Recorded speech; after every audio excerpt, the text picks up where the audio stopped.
Estamos aqui com a nossa psicóloga, Carla. Ela esteve com a gente na semana passada, nós falamos sobre o lançamento do livro dela.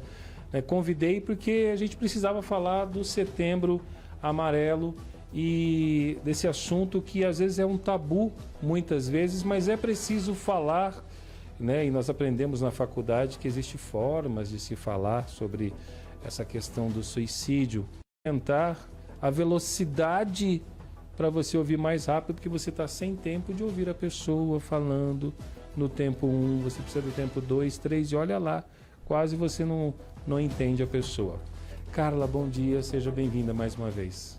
Bom dia, Paulo, bom dia a todos. É um prazer novamente estar aqui, né? Estar falando hoje sobre esse assunto que é tão importante, que faz parte sim do nosso dia a dia, não só no mês de setembro, mas no restante, né? Todos os meses do ano. Precisamos sim falar sempre sobre saúde mental. A pessoa depressiva, ela é muito ansiosa também, né? Sim, normalmente a depressão ela começa, é um dos fatores, né? Não é determinante, mas dificilmente você vai encontrar uma pessoa depressiva que não tenha a ansiedade. E a ansiedade hoje, ela é comum a todos, né? Não podemos falar ou supor que alguém consiga hoje viver no mundo em que vivemos sem sentir ansiedade em algum momento. E olha, de acordo com os dados que foram enviados para a gente, obrigado, Carla, por esses dados, né? O país mais ansioso do mundo, de acordo com a Organização Mundial da Saúde, os dados do último ano, na verdade, apontaram que 26,8% dos brasileiros já receberam um diagnóstico médico dessa doença, o que mostra que também a ansiedade foi um grande problema em 2023. Você acha, Carla, que isso pode ser reflexo da pandemia também? Porque os brasileiros, eles são muito assim, de beijar, de abraçar, de estar presente, né? E a pandemia tirou tudo isso dos brasileiros, né? Que somos considerados também o país mais caloroso, receptivo, né? Enfim, pela sua população, e agora sendo o país mais ansioso do mundo. Você acha que a pandemia teve também esse pós-pandemia, né? Com certeza, Paulo. A pandemia ela foi um marco, né, na sociedade. E como você bem disse, o brasileiro ele é muito conhecido e reconhecido pela afetividade, por ser caloroso nos cumprimentos, na forma de se relacionar. E a pandemia nos tirou, né, isso, quando nos isolou, quando nos impediu de cumprimentarmos uns aos outros. Então, com toda certeza, o pós-pandemia foi um fator, né, uma situação que desencadeou naquelas pessoas que sentiam menos ansiedade, fez com que sentissem mais. E talvez as que sentissem quase nada, também acabou gerando isso. Olha, complementando essa informação, gente, também de acordo com a OMS, que é a Organização Mundial de Saúde, são 18 milhões de brasileiros que sofrem com esse transtorno de ansiedade, representando aí cerca de 9,3% da população. É um número alto, né, cara? Né, Carla? É um número alto. E aqui nós estamos falando, assim, de crianças, jovens e adultos, né? Sim. É bastante curioso o número de crianças hoje que apresentam sintomas de ansiedade. Crianças pequenas, eu digo, numa primeira infância. A gente precisa entender que sim, elas muitas vezes são reflexos, né, dessa família ansiosa, mas o que antes era um quadro mais adulto, hoje a gente já encontra nas crianças, adolescentes também. Olha, 1 a cada 8 pessoas vive com alguma doença ou transtorno mental no mundo. Ansiedade e depressão são os mais comuns e chegam aí a apresentar 60% dos casos. Bom, o que chega para você lá quando você está atendendo no seu consultório, pessoas com muita ansiedade, pessoas com mais depressão, você já chegou a atender algum caso, por exemplo, da mãe que chega e fala, olha, ele tem uma tendência para o suicídio. Já chegou isso no seu consultório também? Já, Já, Carla. infelizmente sim. É. A ansiedade em todos que vão para o consultório de psicologia Uhum. estão apresentando ansiedade. E casos de ideação suicida, infelizmente, também têm ocorrido. Em crianças também. Né? Era algo que há anos atrás não se via isso. Uhum. Mas hoje você vê crianças e adolescentes falando em morte, desejando muitas vezes. Então, é uma situação que nos traz um sinal de alerta, né? Ou, assim, até de modo emergencial. Se essa criança precisa de atendimento, ela precisa de tratamento. O adulto também, né? Quando se encontra assim. E aí nós trabalhamos buscando aí toda a motivação, o sentido da vida para essa pessoa. Trabalhamos sim com técnicas para impedir, né, essa pessoa de chegar num ponto tão trágico. Uhum. Carla, nós somos de uma geração onde nós fomos criados de uma forma pelos nossos pais e nós somos assim uma geração mais corajosa. Hoje as crianças, talvez por conta do celular, são umas crianças que têm mais medo, mais receio, elas não querem nem muitas vezes se relacionar com outras pessoas por medo. Um pouco seria por conta do celular, né? Um pouco seria também a família que não ajuda nessa questão. Sim, essa geração de hoje, né, as crianças, especialmente adolescentes, diferente dos mais velhos, elas têm muitas dificuldades nas habilidades sociais. Uhum. Isso sim já é uma consequência derivada da tecnologia. Por quê? Porque a tecnologia tirou os relacionamentos reais, né? Trouxe uma nova realidade de relacionamentos virtuais.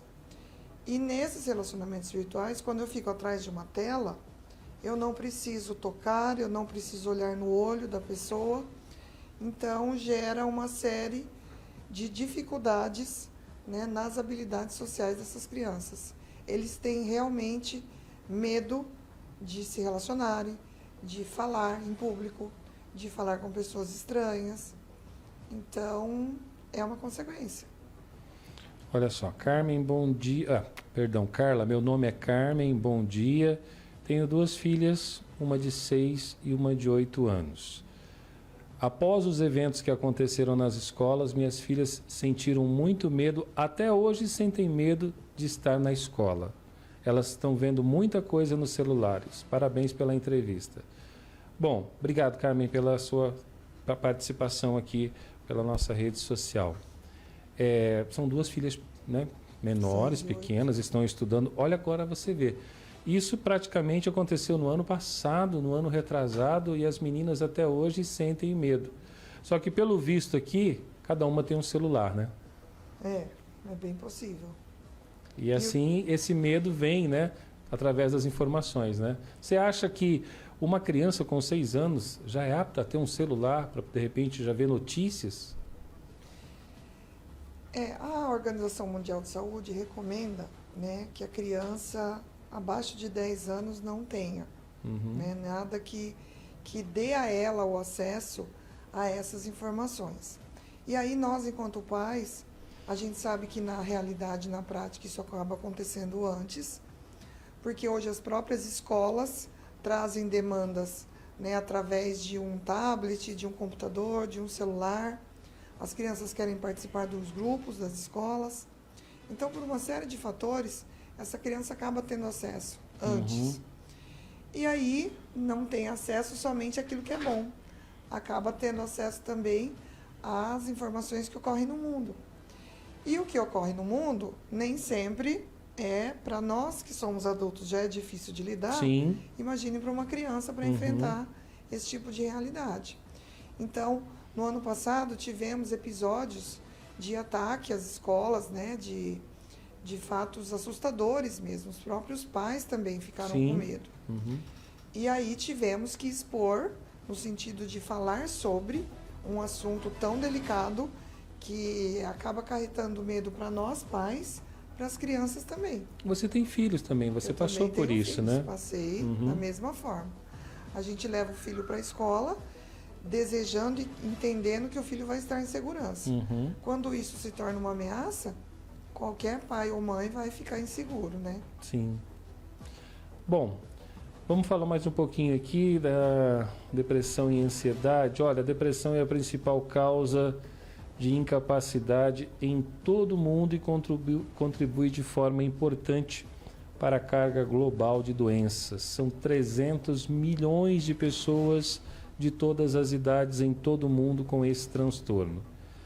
Mas o que me chamou mais atenção, Carla, é as mulheres são as mais afetadas do que os homens. Por quê? Tem uma explicação? Na prática, Paulo, o que nós percebemos é que a mulher hoje enfrenta uma tripla jornada, digamos assim, né? Ela hoje briga e busca uma carreira profissional e ela vive essa carreira profissional, às vezes fora ou dentro de casa, e aí ela tem a casa para gerenciar, ela tem os filhos para gerenciar, às vezes cuida dos pais, né, dos avós dessa criança.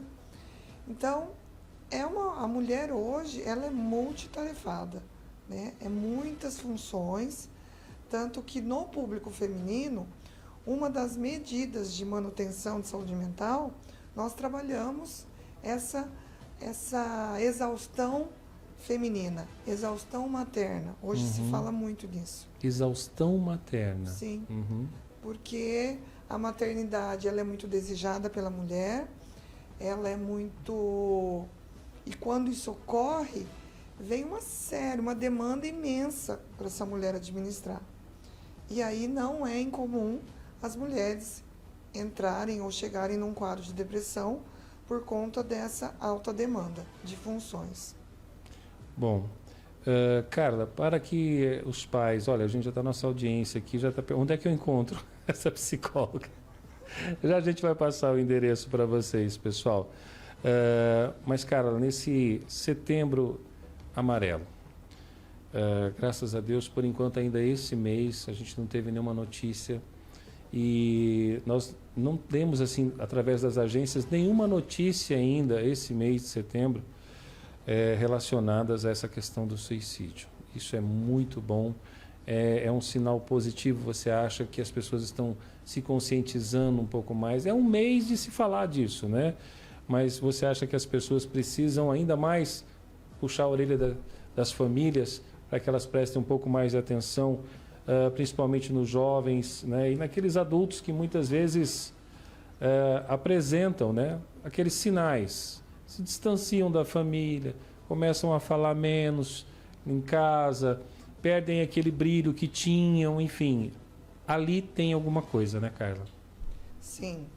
Nós precisamos, neste mês é muito falado, mas nós profissionais de saúde, nós buscamos o ano inteiro falar sobre. Porque a gente percebe, Paulo, que o olhar da família faz toda a diferença. Mas quando eu falo toda a diferença, é toda a diferença, né? Às vezes é 5 minutos do nosso dia. Se a gente se voltar para aquela criança, para aquele adolescente, uma palavra, um gesto, né, onde eu olho verdadeiramente aquele filho, aquele adolescente como ele faz muita diferença. Nós estamos sempre reforçando que depressão não é frescura, que é uma doença, que precisa ser vista, que precisa de atenção da família, precisa de tratamento, acompanhamento com um psiquiatra, né, terapia, sim, com um bom profissional, um psicólogo. Então, assim, precisamos falar sobre isso. Precisamos falar sobre as nossas emoções, né? Nós acabamos de falar de toda a demanda que a mulher tem, mas o homem também, né? Na mesma situação de questões profissionais, a dificuldade que hoje para o homem se manter no mercado de trabalho, toda a função da paternidade, os filhos hoje para serem adolescentes, a dificuldade que eles também têm os problemas deles. E nós temos a tendência de diminuir esses problemas. Quantas vezes a gente fala ou escuta alguém falando, mas você vai chorar só por causa disso, né? Sem perceber, nós estamos menosprezando o que aquela criança ou aquele adolescente está vivendo. A gente não pode nunca julgar ou desprezar a dor do outro, porque a gente não sabe como ele está enfrentando. O que mais está ali que nós não está aparecendo, né? Uhum. Olha, Carla, a nossa audiência já está me perguntando aqui se você também atende o transtorno de espectro autista a crianças.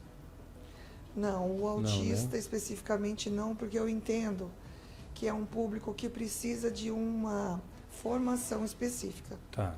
Uhum. Então, por isso eu não tenho essa formação e aí eu indico colegas que estão atendendo esse público. Perfeito, então. Mas então vamos lá, então. Onde você vai encontrar a Carla? Onde fica o seu consultório? Edifício Terrace, Avenida Eloy Chaves, número 956, sala 213. Muito fácil de achar, pessoal. Muito Sim, ali no fácil. centro. Aloy Chaves ali, né? Várias E o meu salas. perfil no Insta também tem bastante conteúdos, tudo sobre parentalidade, universo pais e filhos, Uhum. E o livro, onde é que as pessoas podem encontrar? também no meu perfil. Temos lá na clínica, tá? Estamos comercializando lá. E no meu perfil também já estamos disponibilizando. Olha, mais uma vez, muito obrigado pela sua presença. É sempre bom, se você permitir, quando tiver outros casos, eu vou te convidar também, porque a gente tem assim uma resposta e as pessoas realmente só de ouvirem já ficam mais aliviadas. A gente vê pelos comentários aqui da nossa audiência. Bom, pessoal, é Setembro Amarelo, né? A gente fala um pouquinho, mexe um pouquinho com você, tá? Mas também tem essa questão da ansiedade, não deixa de ter um transtorno, ela faz parte, né, da nossa vida, do nosso cotidiano, porque muitas vezes é a história de você colocar aí a carroça na frente dos bois, né? É aquela vontade de chegar primeiro, aquela ansiedade, enfim. E nós estamos vivendo aí num mundo que realmente as pessoas não param mais no sinal amarelo. Elas passam direto. E o sinal amarelo é para você parar, porque o vermelho vai chegar. E muitas vezes as pessoas aceleram para poder passar pelo sinal amarelo e ele é um sinal de que algo ali na frente pode acontecer. Tá? Então você fique atento a essa vida que você está vivendo aí, tá? E pais, mamães, não deixem de dar atenção para os filhos, tá? Isso é muito importante. Vai dormir, tá levando para a escola, bate aquele papo, vai buscar na escola, bate aquele papo, conversa, vamos saber como é que está na sala de aula, como é que foi a última brincadeira com os amigos, fala como é que foi na sala. Minha filha sempre fala de algum assunto que aconteceu e aí a gente fica horas refletindo sobre aquilo, né? E isso é bastante importante. Algo mais que você queira complementar, Carla, fica à vontade. Então, eu deixo aqui essa mensagem, que a gente se olhe mais, né? Que nós possamos reconhecer o outro como é, não julgando, né? Mas olhando para aquela pessoa e buscando, sim. Quando a gente fala de dar atenção, não é necessariamente ter que ficar cercando essa pessoa, mas vendo-a. A gente ouve muito das crianças e adolescentes: eu não sou visto em casa, eu não sou percebido. Então, essa é uma queixa bem comum. Precisamos olhar para os nossos filhos, precisamos nos reconhecer e buscar, sim, através, como você bem colocou agora, Paulo, uma conversa, às vezes é 5 minutos, mas buscar a conexão necessária. Eu agradeço pelo convite, me coloco à disposição e é isso. Perfeito, Carla. Muito obrigado